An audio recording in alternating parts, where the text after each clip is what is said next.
પીએમના interview પર ભાજપની પ્રતિક્રિયા. ભાજપના પ્રવક્તાએ આપી પ્રતિક્રિયા. ભાજપે ઈડી સીબીઆઈનો દુરુપયોગ નથી કર્યો, કોંગ્રેસે કર્યો સ્વાયત્ત સંસ્થાઓનો દુરુપયોગ.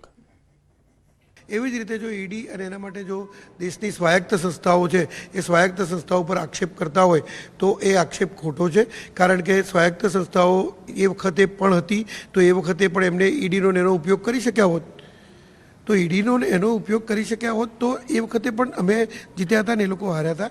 એટલે ક્યારે પણ કોઈ સ્વાયત્ત સંસ્થાઓ પર કોઈ દુરુપયોગ નથી કરતું હોતું. એ કોંગ્રેસ જ્યારે ભૂતકાળની અંદર ઇન્દિરા ગાંધીના સમયમાં હોય કે આજે રાજીવ ગાંધીના સમયમાં હોય કે જે વખતે સત્તાનો દુરુપયોગ કરી અને દેશની અંદર દબાવવાનું કામ થતું હતું રાજ્યોને, અને રાજ્યોની સરકારોને બરખાસ્ત કરી ખોટી રીતે અને આંચકી લેવામાં આવતી હતી સરકારો, આવા બનાવો કોંગ્રેસના સમયમાં બનેલા છે. ભારતીય જનતા પાર્ટીની કામ કરવાની નીતિઓ, સૌનો સાથ, સૌનો વિકાસ અને આ સૂત્રો સાથે જે મોદી સાહેબ કામ કરી રહ્યા છે એ ચોક્કસ 2047માં દુનિયામાં ભારત દેશનો ડંકો વાગતો હશે. દરેક જણ પોતાના ઘરે આ જો લગાવે તો તેને મફત વીજળી મળે, પર્યાવરણનું રક્ષણ થાય અને સાથે સાથે એના ઘરખર્ચમાં ઘટાડો થાય, એટલે કે કોઈપણ વ્યક્તિ પોતાનું જીવન ધોરણ વધારે સારું કરી શકે આ માટેનું આયોજન છે અને એમણે એ અમલમાં મૂકી દીધું છે. ગુજરાતમાં આપ જાણો છો કે રૂફટોપ સોલર પેનલની જે યોજના છે એમાં સબસિડી આપવામાં આવે છે, લોકોને પ્રોત્સાહન આપવામાં આવે છે અને એનું પરિણામ એ આવ્યું છે કે અત્યારે દેશમાં જે રૂફટોપના ઇન્સ્ટોલેશન થઈ રહ્યા છે એમાં ગુજરાતમાં લગભગ 70% હિસ્સો ગુજરાતનો છે. દેશનું સૌથી મોટું દુર્ભાગ્ય છે કે કોંગ્રેસે 370 અને જે 35Aની કલમ ક્યારેય દૂર થવા ન દીધી એના શાસનકાળ દરમિયાન. જે વંચિતો, શોષિતો અને અનુસૂચિત જનજાતિ જાતિની વાત કરતી અને મહિલાઓની વાત જ્યારે કોંગ્રેસ કરે છે તો આ ઘોર અપમાન છે, કારણ કે 370 અને 35A કલમ જે કાશ્મીરમાં લાગુ હતી એના લીધે ત્યાંના એસસી સમુદાય અને મહિલાઓ પોતાના અધિકારથી વંચિત રહી છે. આ તરફ રાહુલ ગાંધીના રાજા રજવાડો અંગેના વિવાદિત નિવેદનને લઈને રાજકારણ ગરમાયું છે. ભાજપના કન્વીનર ડોક્ટર યજ્ઞેશ દવે આ મુદ્દે આખરી પ્રતિક્રિયા આપી.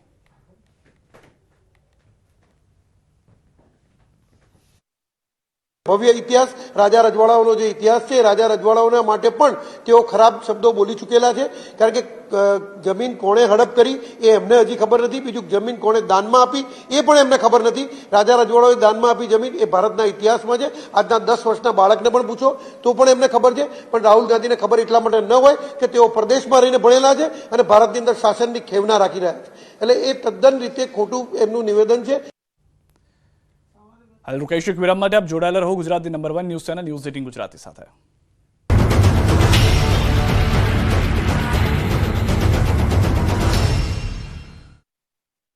પરસોત્તમભાઈ નો મુદ્દો અમારો છે જે અસ્મિતાને ઠેસ પહોંચાડે. આ રાજા મહારાજાની તમે વાત કરો છો ને, એ કોઈ પણ ટિપ્પણી કરી હોય ને તો એને માફ કરી દે, કારણ કે એને કદાચ જ્ઞાન ન હોય, બુદ્ધિ ન હોય અને આવી ટિપ્પણી એને કરી નાખી હોય. જેનો ઇતિહાસ સાક્ષી હોય એને ખોટો કેવી રીતે ઠેરવી શકે? બરાબર છે. ક્ષત્રિયોને તો નબળા પાડવા માટે, બરાબર છે, પિક્ચરોમાં એવું બધું બતાવતા હોય છે જે વાસ્તવિક નથી. બરાબર છે. મૂવીઓમાં બતાવતા હોય છે, એમાં કેમ સેન્સરમાં કાપ નથી થતો? આ વાણી વિલાસ કરે એને આચારસંહિતા નથી લાગતી? પરસોત્તમ પછી ભાઈ પછી બીજા 3-4 જણાએ નિવેદન કર્યા. તમે જો, કિરીટભાઈ પટેલે કર્યું, કાંતિભાઈ અમરોતીએ મોરબી કર્યું, વાઘજીભાઈએ કર્યું. આ બધા નિવેદનો કરે છે એને આચારસંહિતા નથી લાગતી અને ઉલટાનો ક્ષત્રિય સમાજમાં રોષ જાય. પરસોત્તમભાઈના અંગત ટેકેદાર એ પણ એમ કહે છે મુઠ્ઠીભરનું આવે શું? અરે ક્ષત્રિયો મુઠ્ઠીભર નથી, 22 કરોડ છે. આ તો વાત અમે ગુજરાતની છે, હજી અમે રાષ્ટ્રવ્યાપી આંદોલન નથી બનાવ્યું. અને મુઠ્ઠીભર હોય ને તો એક રાજપૂત કહે છે ને કે રણ મેદાનમાં હોય, બરાબર છે, તો એ વિચારતો નથી. એ ચોરીના 4 ફેરા ફરતો હોય તો બીજા ફેરે, બરાબર છે, એ યુદ્ધના મેદાનમાં વયો જાય છે. તો એક ક્ષત્રિય માથા વગરના ધડ પણ 3-3 દી લડતા હોય છે, એવા ક્ષત્રિયોને મુઠ્ઠીભર ન કહી શકાય. આવા બધા નિવેદનો અત્યારે અમે જવાબ એટલા માટે નથી આપતા કે અમારો અત્યારે એક જ મુદ્દાનો કાર્યક્રમ છે, બીજે અમારે ડાયવર્ટ થવું નથી. અને ગમે તેટલા ટ્વીટ કરો.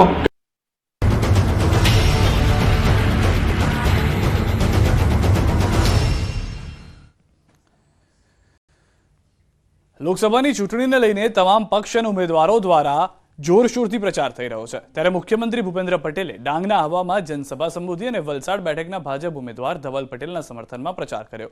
સીએમ ભૂપેન્દ્ર પટેલે પીએમ મોદીની ગેરંટી અને વિવિધ વિકાસ કાર્યોનો ઉલ્લેખ કરી ધવલ પટેલને મત આપવા અપીલ કરી. મોદી સાહેબની ગેરંટી એટલે સંકલ્પથી સિદ્ધિ, વિઝનથી વિકાસ, સંકલ્પથી સમૃદ્ધિ, અંત્યોદયથી સર્વોદય અને આત્મનિર્ભરથી આત્મસન્માન. અને આ મોદી સાહેબની ગેરંટી છે. આપણે સૌએ સાથે મળી અને આ વખતે ભારતીય જનતા પાર્ટીના આપણા ઉમેદવાર ધવલભાઈને ખૂબ મોટા માર્જિનથી જીતાડ્યા. મતદાનની તારીખ નજીક આવી રહી છે અને ઉમેદવારોએ પ્રચારમાં એડીચોટીનું જોર લગાવ્યું છે. બનાસકાંઠામાં ભાજપ ઉમેદવાર રેખાબેન ચૌધરીનો રોડ શો યોજાયો. ડીસામાં હવાઈ પિલ્લરથી નીકળેલા રોડ શોમાં મોટી સંખ્યામાં લોકો જોડાયા હતા. ડીજે સાથે યોજાયેલા રોડ શોમાં રેખાબેન ચૌધરી ખુલ્લી જીપમાં સવાર થયા અને લોકોનું અભિવાદન ઝીલ્યું. આ પ્રસંગે ડીસાના ધારાસભ્ય પ્રવીણ માળી અને ભાજપના પણ નેતાઓ જોડાયા હતા. રોડ શોમાં કાર્યકર્તાઓ બાઇક ઉપર ભાજપના ઝંડા લઈને નીકળ્યા હતા. શહેરના વિવિધ માર્ગો પર ફરી રોડ શોનું ટીસીડી ગ્રાઉન્ડ ખાતે સમાપન થયું. રોડ શો અને બાઇક રેલી કરી છે. યુવાઓની અંદર જે ઉત્સાહ દેખાઈ રહ્યો છે, જે રીતે જનમતની ઉમટી છે અને જે રીતે લોકો આશીર્વાદ આપી રહ્યા છે, એ પ્રમાણે અમને ચોક્કસ લાગે છે કે ભારતીય જનતા પાર્ટીનો ભવ્યથી ભવ્ય વિજય થવાનો છે. હજારોની જનમેદનીમાં બાઇક રેલી દ્વારા ભવ્ય રોડ શો યોજાયો છે. જનનો ખૂબ જ વિજયનો પ્રતિસાદ મળી રહ્યો છે અને આ ભવ્ય બાઇક રેલી તેમજ 1 તારીખે ગુજરાતના પનોતા પુત્ર વડાપ્રધાન નરેન્દ્રભાઈ મોદી પણ ડીસાના આંગણે આવી રહ્યા છે. લોકસભાની ચૂંટણી નજીક આવતા જ વિનોદભાઈ પણ મતદાતાઓને વિનવવા મેદાને ઉતરી ગયા છે. કચ્છ લોકસભા બેઠકના ભાજપના ઉમેદવાર વિનોદ ચાવડાનો યોજાયો ભવ્ય રોડ શો. પૂર્વ કચ્છના વાગડ વિસ્તારમાં ભચાઉ અને રાપર ખાતે ચુસ્ત પોલીસ બંદોબસ્ત સાથે રોડ શોનું આયોજન કરવામાં આવ્યું હતું. રોડ શોમાં રાપર વિધાનસભા બેઠકના ધારાસભ્ય વિરેન્દ્રસિંહ જાડેજા, જિલ્લા પંચાયતના પ્રમુખ, પૂર્વ ધારાસભ્ય, ભાજપના હોદ્દેદારો તેમજ કાર્યકર્તાઓ પણ જોડાયા હતા.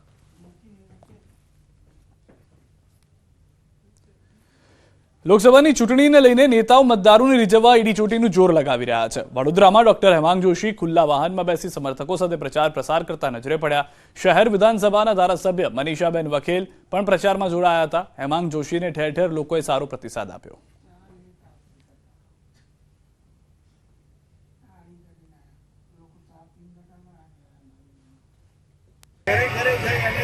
મોદી સાહેબના વિકસિત ભારતના સંકલ્પના વિચારને આગળ મૂકી રહ્યા છે. સામાજિક અગ્રણીઓનો અમને આવકાર સત્કાર મળી રહ્યો છે. હું ચોક્કસપણે માનું છું કે ગરમીની લહેર એને મોદીની લહેર માત આપશે અને વડોદરાની અંદર ખૂબ જ સારું મતદાન થઈ અને એક મજબૂત કમર દિલ્હી ખાતે જવાનું. ચૂંટણીને લઈ રાજ્યના પડોશમાં આવેલા સંઘ પ્રદેશ દમણ અને દીવને લઈ ભાજપે સંકલ્પ પત્ર રજૂ કર્યા. આ પ્રસંગે દમણ દીવ અને દાદરાનગર હવેલીના ભાજપના પ્રદેશ પ્રમુખ દીપેશભાઈ ટંડેલની સાથે ભાજપના આગેવાનો અને કાર્યકરો હાજર રહ્યા હતા. સંકલ્પ પત્રમાં શિક્ષણ, આરોગ્ય, રોજગારી, મહિલા સશક્તિકરણ અને પ્રદેશના માછીમારો અને ખેડૂતો માટે વિશેષ યોજનાઓના વાયદાઓ કરવામાં આવ્યા છે. ખાસ કરીને 300 યુનિટ વિનામૂલ્યે વીજળી આપવાનો વાયદો કરવામાં આવ્યો છે અને તમામ વાયદાઓ 5 વર્ષમાં પૂરા કરવાની ખાતરી પણ આપવામાં આવી છે. મહત્વનું છે કે દમણ દીવ લોકસભા બેઠક પર ત્રિપાખીયો જંગ થવા જઈ રહ્યો છે. ભાજપના લાલુભાઈ પટેલ, કોંગ્રેસના કેતન પટેલ અને અપક્ષ ઉમેદવાર ઉમેશ પટેલ ચૂંટણી મેદાનમાં છે. આજના સંકલ્પ પત્રમાં અમે દમણ દીવની જનતાને 47 મુદ્દાનો વાદો કર્યો છે.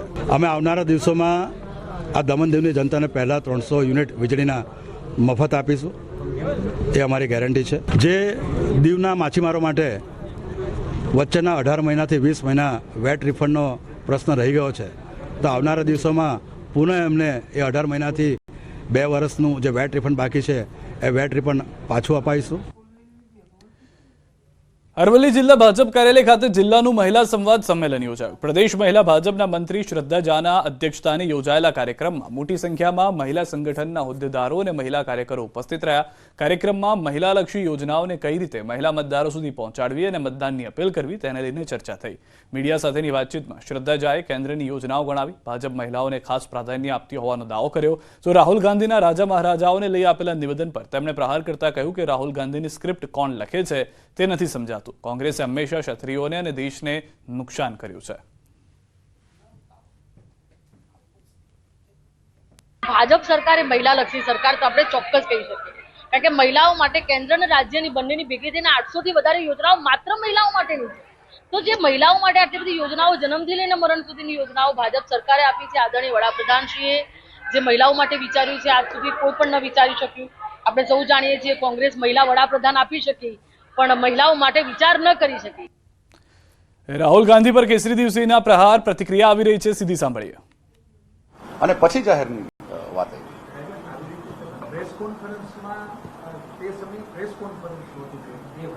પ્રેસ કોન્ફરન્સ હા, પ્રેસ કોન્ફરન્સ નથી કરી.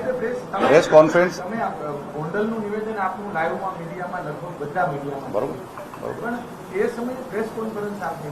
પ્રેસ કોન્ફરન્સ ત્યારે એટલે નહોતી કરવામાં આવી કેમ કે આખી પ્રક્રિયા જે પુરુષોત્તમ રૂપાલા સાહેબને માફી માંગવાની હતી એ એમને વિડીયોના માધ્યમથી માંગી હતી અને પછી એ જાહેર સમાજના વચ્ચે માંગવાની વાત હતી.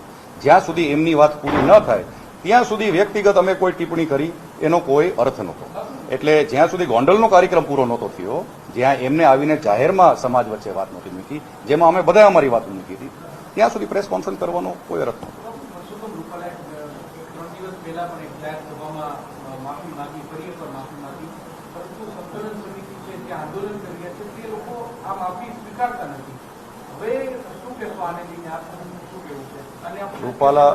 રૂપાલા સાહેબે પહેલા દિવસે માફી માંગી હતી, એમના પછી જાહેરમાં ગોંડલમાં માફી માંગી હતી, એમના પછી એમને ટંકારાના એક કાર્યક્રમમાં માફી માંગી હતી, એમના પછી હમણાં તાજેતરમાં જસદણમાં પણ એમને માફી માંગી. આનાથી એક વસ્તુ સ્પષ્ટ થાય છે કે પુરુષોત્તમ રૂપાલા સાહેબ દિલથી ક્યાંક એમનાથી ભૂલ થઈ છે એ સ્વીકારે છે.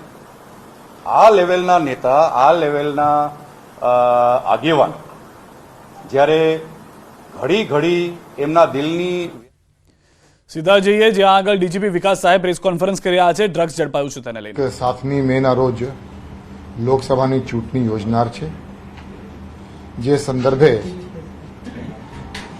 Model code of conduct election commission of ઇન્ડિયાની સૂચના મુજબ 16 માર્ચ 2024થી ગુજરાત રાજ્યમાં અમલમાં છે. અગાઉની પ્રેસ કોન્ફરન્સમાં 2 દિવસ પહેલા જે મેં વાત કરી હતી કે ઇલેક્શન કમિશનની જે ગાઈડલાઇન્સ છે એમાં રાજ્ય પોલીસને અલગ અલગ પ્રકારની કામગીરી કરવાની થતી હોય છે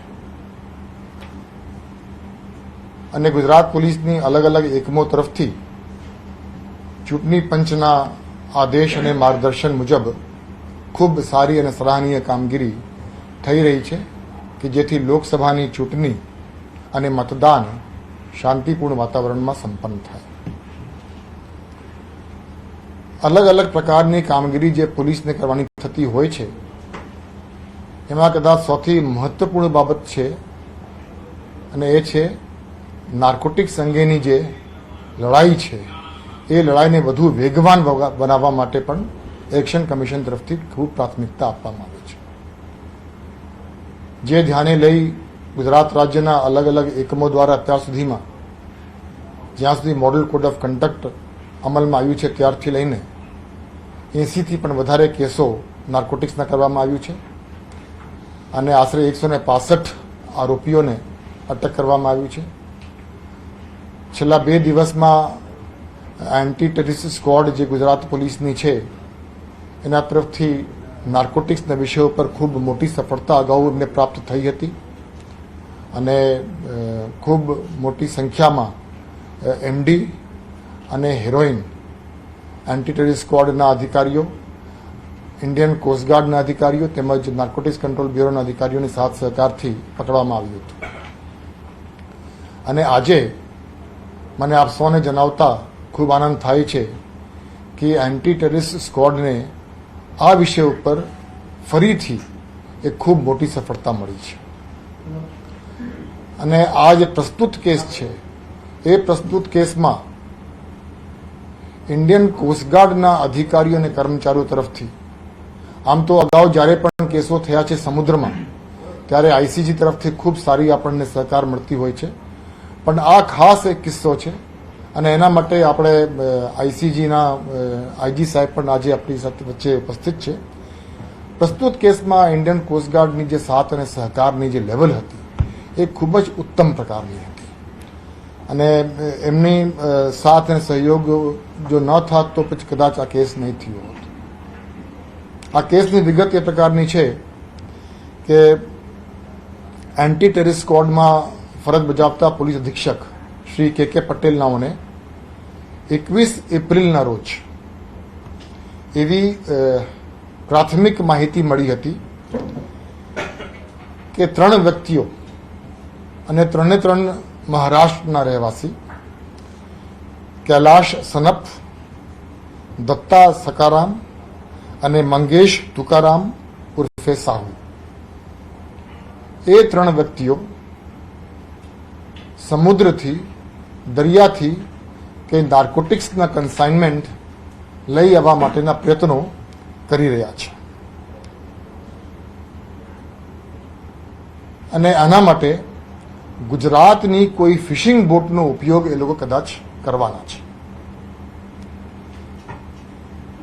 શ્રી કે પટેલને માહિતી એવી મળી હતી કે એ લોકો 22મી તારીખે સવારે કોઈ પણ ફિશિંગ બોટમાં રવાના થઈ હાઈ સીમાં કન્સાઇનમેન્ટ રિસીવ કરી અને 27-28ની આજુબાજુ પરત ગુજરાત આવવાના છે. એ માહિતી મળતાની સાથે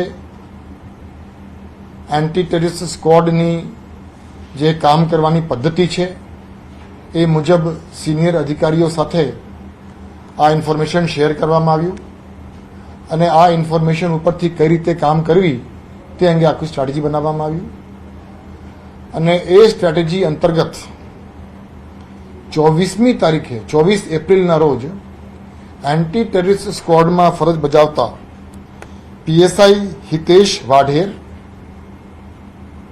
ઇન્ડિયન કોસ્ટગાર્ડની વેસલ સજાગમાં ઇન્ડિયન કોસ્ટગાર્ડના અધિકારીઓ અને કર્મચારીઓ સાથે હાઈ સીમાં જવા રવાના થયા અને આ જે ફિશિંગ બોટ હતી એ ફિશિંગ બોટને આઈડેન્ટિફાઈ કરવા માટે 3 થી 4 દિવસ